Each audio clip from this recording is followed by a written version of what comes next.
Welcome back, guys, to Miles Edgeworth, Ace Attorney Investigations, where last episode, after finding evidence of Gumshoe's possible movements within the hallway, with a Swiss roll, the current key to the case, we then sought out the judge to clarify what he saw from the toilet, engaging in some verbal sparring to clear things up, as we now ask to further question Detective Gumshoe. But why? I thought we just cleared his name. Whether we did just now or not, I still cannot say. The only thing I can do for now is to continue on my quest for the perfect explanation. And to that end, I must resolve the remaining issues pertaining to the events that occurred in the hallway. Very well. Bailiff, please bring Detective Gumshoe into the courtroom. I must fulfill my mission and find the perfect explanation to this case. I thought it was going to be a to be continued then. I was like, I've only been waiting 30 seconds more.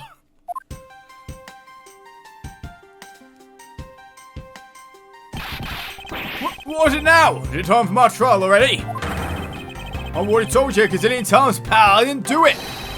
I'll be the judge of that, Detective Gumshoe. No, you won't. I'll be the judge of that.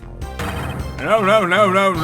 I'm the judge around here, and I'll be the judge of that.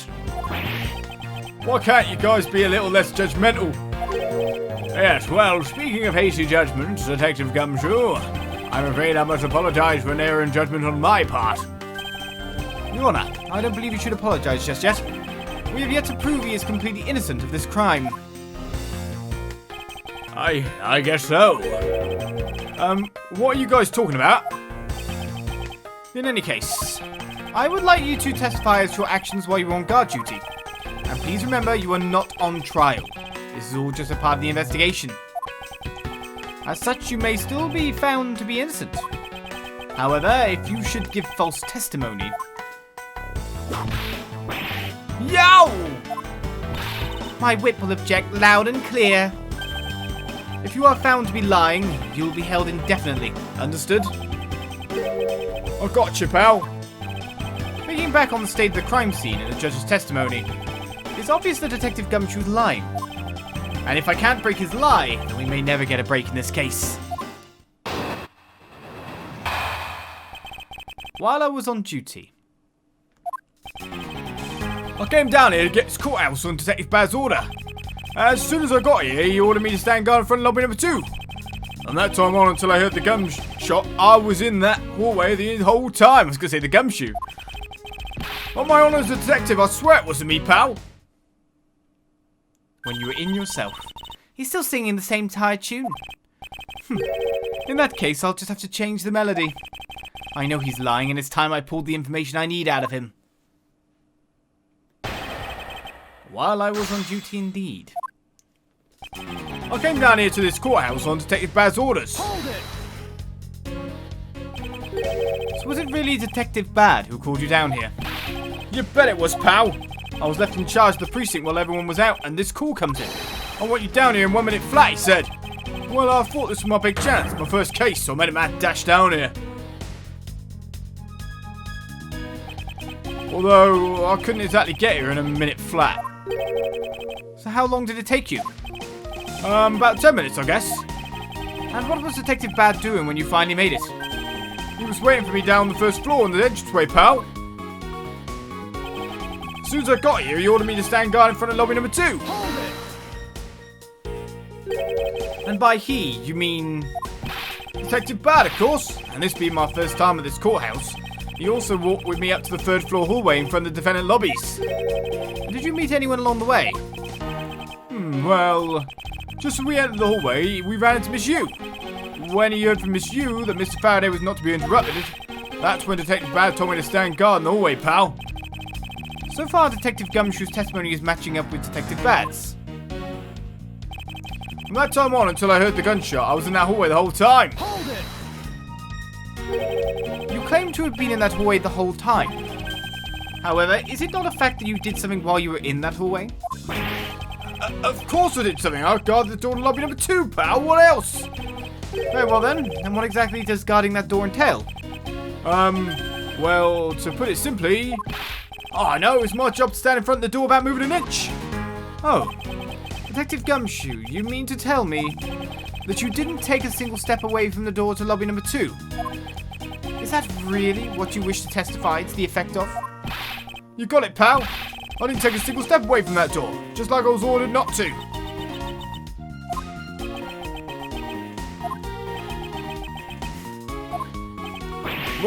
Why is everyone so quiet all of a sudden? Because we are all in shock and in awe of your utter stupidity. Scruffy, if you're going to lie, at least tell us a more believable one. Ouch! But I'm not lying.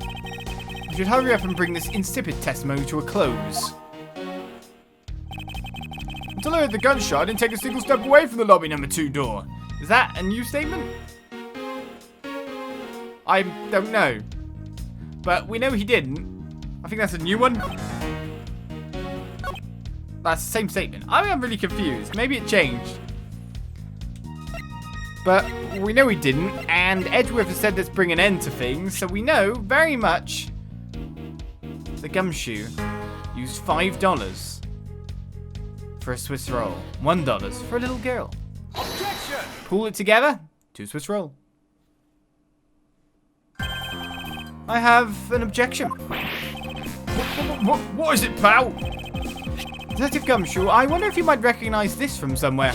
Hey, it's one of those things. The courthouse special Swiss rolls, right, pal? Precisely.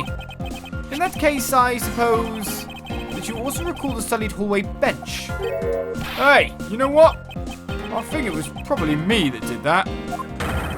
Detective Gumshoe, you know you can't go around dirtying up the courthouse like this. You inconsiderate, slovenly pig! Ah! I promise to clean up later, I swear. Now then, shall we get down to business? About the fact that you didn't move even a single step from in front of that door. If that really were the case, then how were you able to buy a pack of Swiss rolls? Furthermore, if you didn't move a single step from in front of that door, how did you manage to get the bench dirty with your grubby hands? Yow! It appears that Francisca's whip can do more damage than my words alone can. Alright, I confess, pal. I was hungry, so I bought a pack for myself, okay? I thought I'd get chewed out again if anyone found out about me eating on the job. So I didn't want to say anything. Well, unfortunately for you, I saw you do the whole dastardly deed. I clearly saw you buying a pack of Swiss rolls from the vending machine. Okay, I'm sorry for lying. Well, that's all I'm sorry for. You got that? Because I'm not holding anything else back. That last statement. It may sound like it makes sense. However, there is something I don't quite believe about it. Are you sure you're not withholding further information from us? Huh? Of course not. I've got nothing else to hide, pal. Oh, if only that were true, Detective Gumshoe. But it is true, pal. I swear there's nothing else. Detective Gumshoe, I'm sure you are aware of the price of a pack of Swiss rolls, correct? Huh? Remind me again, pal. That vending machine out in the hallway is selling packs of 2 Swiss rolls for $6 a pack. And yet, according to you, you didn't have any cash on you until you cashed your $5 annual bonus check. Isn't that right? Let me ask then, how did you manage to purchase a pack all by yourself? Can you provide me with a proper explanation to that? I told you, I bought it by myself, pal. There wasn't anyone else in that hallway with me, so there's no one who could help me buy it. Wait, don't tell me you've got some kind of proof that there was someone else in the hallway, don't you? Correct. As if you could. I mean, what are the chances of that? Wait, you do? Of course I do. What? How? What proof do I have that there must have been someone else in the hallway? I mean, literally, the money. I mean, you could actually say that as evidence itself. Or you could say that. Or you could say that. I mean, which one do you want? There was someone sat next to you who had a balloon that popped. There was the other shared, you know, the actual thing again.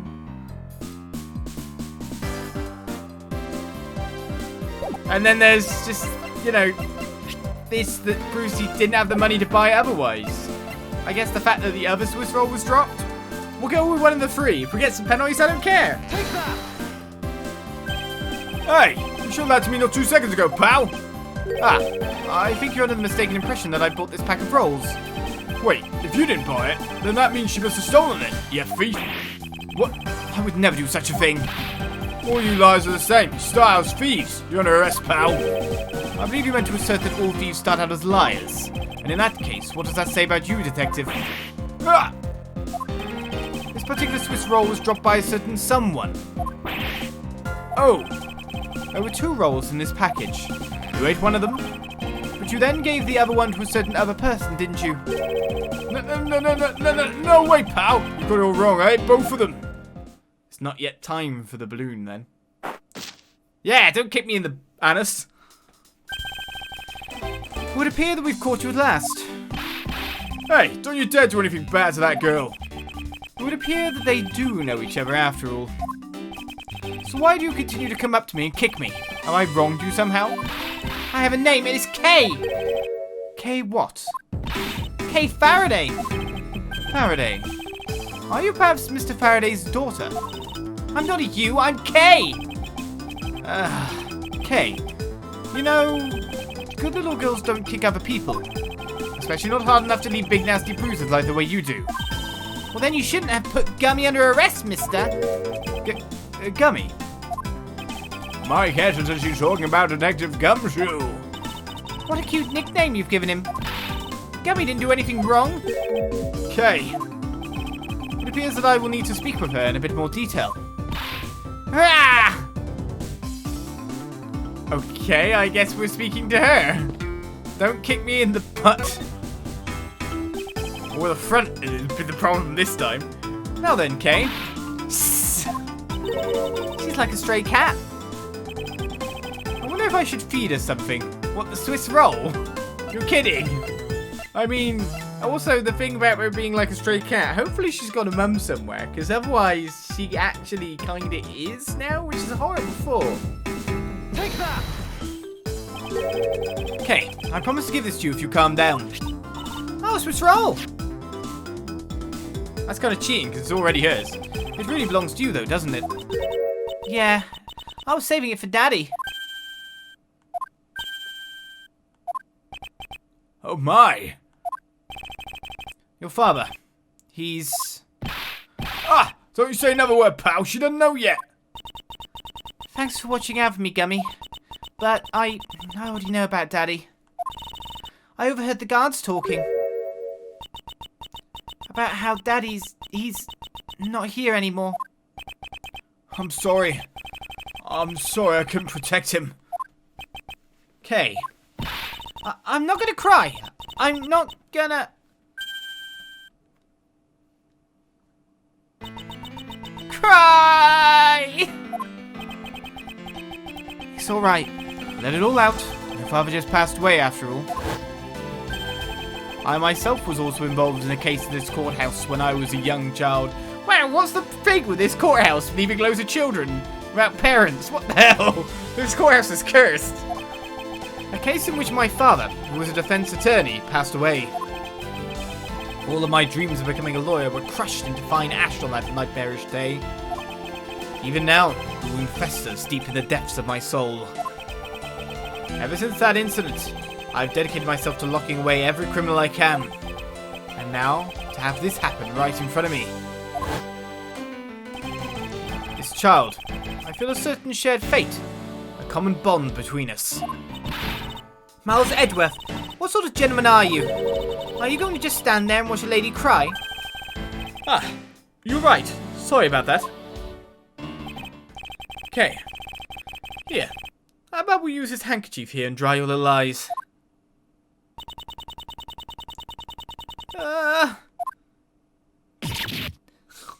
Just blow your nose right into his cravat!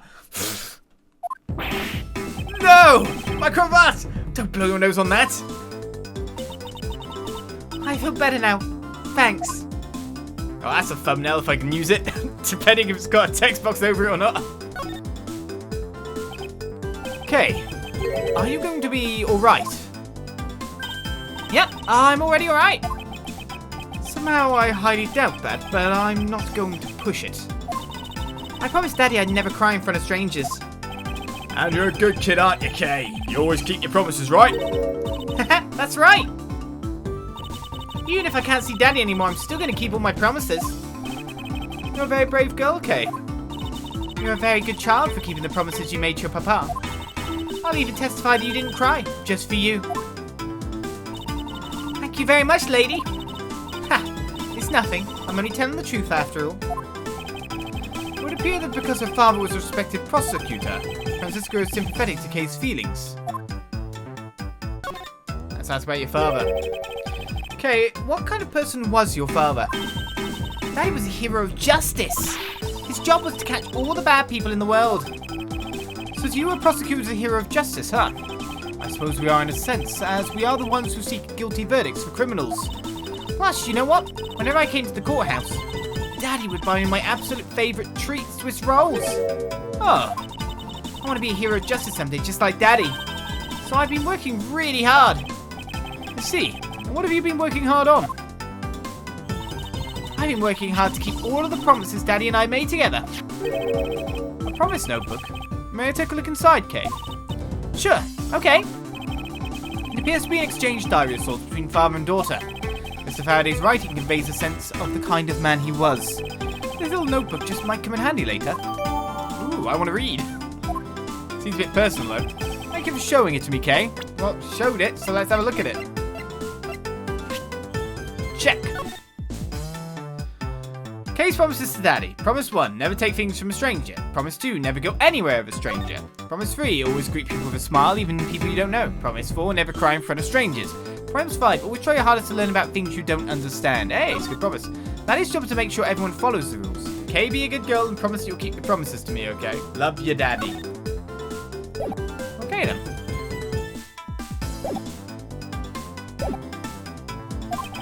I hope you'll continue to work hard and become a hero just like your father. I'm gonna try! Hey, Kay! So I'm a detective that catches the bad people, right? That makes me a hero too. Yeah, you're really cool too, Gummy. Yeah, aren't I, Kay? What is with the two of them? I hand down verdicts of justice. That makes me a hero too. Yes, and thanks to your oh so heroic testimony, you almost painted that detective as a vile criminal and sent him off to jail. I'm really sorry about that. Gummy is not a bad man, okay? That poor judge. He's being treated like a vile criminal rather than a hero of justice. It appears that you and Detective Gumshoe are good friends, Kay. Yeah, we're friends. In that case, would you mind telling me a little more about him? About Gummy? So I take it that you ran into Detective Gumshoe earlier? Yep. I was on my way to see Daddy when I saw Gummy standing there. He was standing in the hallway staring really hard at the vending machine, so I said hi. And when was this? Before everything got crazy. How long were the two of you together? We only talked for a little while, and then we went on our own ways. That's right, pal. Kay and I only talked for a little while, and that's it.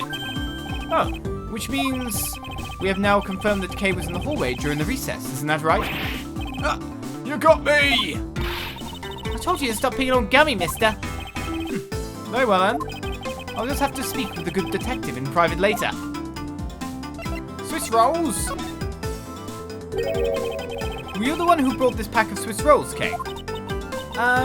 Well, I didn't really have a lot of money, and I somehow made $1 out of all the pennies and quarters I had, but that still wasn't enough, and I really, really, really wanted one. Come to think of it, she did come and ask me to exchange a handful of change for $1. And that's when you came and asked me to change your money, correct? Yeah, thanks a bunch for doing that, mister. Sure. But let me ask you, even with that $1, you still didn't have enough, correct? Well, that's why... Hey, if you bully Kay anymore, I'm gonna have to arrest you, pal. Need I remind you that you're the one already under arrest? Yo! I sense that Kay is going to be less than forthcoming with this question. Sorry about your roughly thing. Yes, well, now that it's positively drenched in your nasal mucus. Don't worry, Kay. I have a spare. So here, you can have this one. But Daddy said, never take things from a stranger. That's one of the promises you made in your promise notebook, correct? Yeah, look, see, it's right here on this page. Alright then, I'm not giving this to you. I'm merely allowing you to borrow it. You can take it home, wash it nice and clean, and then give it back to me next time we meet. Okay, Danny never said I could borrow things from strangers. It's fair. Where you keep it. Now then, Detective Gumshoe. Uh-oh. I believe it is now crystal clear that you were with little Kay in that hallway. Ugh. I told you to stop being mean to Gummy! Miles Edgeworth, there is still something you have yet to resolve. I beg your pardon? You still haven't offered an explanation for why that man would lie to us. That's, well... Gummy, don't tell me you lied for my sake. Hey, don't worry about it, Kay. Everyone's gonna be okay. Ah, so that's why. So what was Detective Gumshoe's motive for lying? If you can't explain that, then you can't call this a perfect investigation. His reason for lying is very simple. What? Here is what I believe to be his reason. From simple observation of the detective's actions and his interactions with Kay, it's obvious the detective was lying for the young girl's sake. And this piece of evidence will show you exactly why. Which piece of evidence proves that Detective Gumshoe was lying on account of Kay? The only thing that kind of relates to Kay currently. Well, there's actually more than one thing that relates to Kay. Is these kind of things going on here. But he'd have broken some of the, or she'd have broken some of the promises, didn't she? Never take things from a stranger, was taking the rolls, the $5 a thing, never go anywhere with a stranger. I guess they sat on the thing. So, you know, there's at least 2 promises that possibly could have been broken. Take that! Mr. Faraday and Kay's promise notebook. How does this explain anything? If you could take a look at this page, it's clearly written that Kay should never take things from a stranger. When Detective Gumshoe heard about that promise, he tried to cover for Kay. What a foolishly foolish fool's fool of a foolish reason for a fool! Yo! Gummy, you lied because of me, didn't you? Because I'm your friend, Kay. That's why. Gummy! At long last, Detective Gumshoe, can you please tell me the whole truth now? Guess there's no beating you, eh, pal? Okay, I'll spill the goods. I've been standing guard for a while. I was getting really hungry and that snack vending machine was taunting me. But all the cash you had on you was $5 and that wasn't enough to buy anything, right? After all, the cheapest item in that machine was a $6 pack of Swiss rolls. Yeah, but then like an angel from heaven, Kay showed up. I was thinking about sharing a snack with Daddy, so I wanted to buy a Swiss roll, but I only had about $1 in coins. So we put my $5 and her $1 together and bought a pack of Swiss rolls together. But I was worried. about that breaking one of my promises. Oh, they keep switching, but they haven't got flappy mouths. So then Gummy said, Mr. Faraday's one scary guy when he gets mad. But don't worry, he won't get in trouble if I don't tell, right? Besides, she bought it with me. So you didn't really get it from me, you know? he told me it'd be okay. And he gave me a whole roll to save and give to Daddy. Who knew that Scruffy could be so considerate? Indeed. Detective, I take it that you then sat down on the bench and ate the rolls together. Yeah, we split the other roll and ate it right then. A sweet taste of that cake's chocolate. I'll never forget it as long as I live, pal. Anyway. Hey, I believe this also belongs to you. Oh, that's from the balloon I popped. It's bad manners to leave garbage lying around, Kay. Oh, I'm sorry. Well, I guess I can't blame you for not throwing this one piece away. It was sitting high up on a windowsill where you couldn't see it. So just this once, I forgive you. But that balloon! I wanted to surprise Gummy a little, so I popped it on purpose. And because of me, Gummy dropped his hand for the Swiss roll. Wow, you really got me there, pal! So I thought maybe I should give Gummy this other roll. And then I saw you picking on Gummy, mister. So you kicked me, is that it? You sure are a feisty one, Says the feistiest one. I'm really sorry, mister. It's alright, I'm perfectly unharmed. What about this Swiss roll? Would it be alright with you if I held on to it until Detective Gumshoe is cleared of all charges and free to go? Yeah, sure. Just make sure you give it to Gummy afterwards, okay? Of course, I promise. Now then, I believe we have proven beyond the shadow of a doubt that Detective Gumshoe was in the hallway for the entire duration of his duty. which undeniably proves that Detective Gumshoe could not have committed the double murders. Objection! Ah, what are you listening in? What are you doing? Actually, it proves just the opposite, Edgeworth. You've just shown that Detective Gumshoe is the only one who could have committed the crime. What do you mean? Because no one else entered the hallway.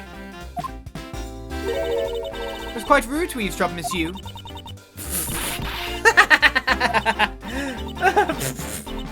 I'm getting lectured on manners by a girl with a penchant for whipping people.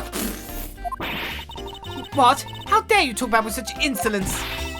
You're wrong, lady. Gummy's not the bad guy. Oh, and what have we here? What is a child doing here in a courthouse? Bailiff, please take this child in. What? Miss Callisto, you! That girl is Mr. Faraday's... I know. So what? You think that just because she's the victim's daughter, she gets to just run wild all around the crime scene? I think it's actually quite dangerous for her, to speak nothing of getting underfoot. I suppose you're right. However, as long as we're in agreement on that point, let's get back to the real issue at hand. Now then, Detective, you were in front of the door to lobby number 2 the entire time, correct? Yeah, but...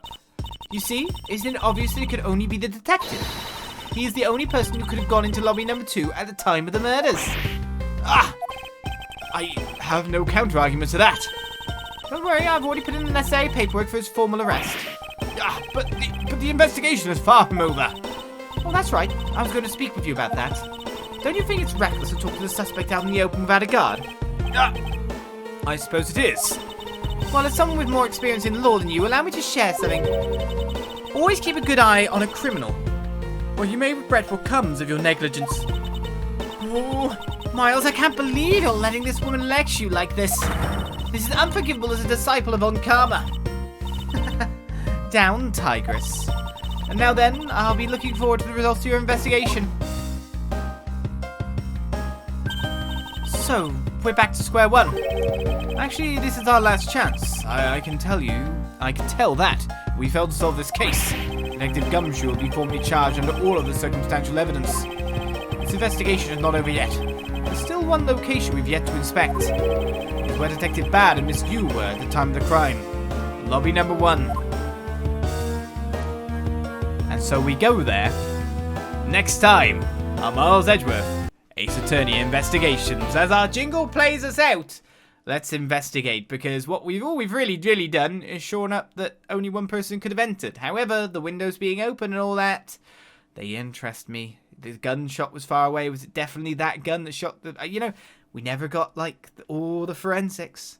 Forensics would be good. We're waiting for them too. But we'll find out more next time. I hope to see you guys then. Bye-bye.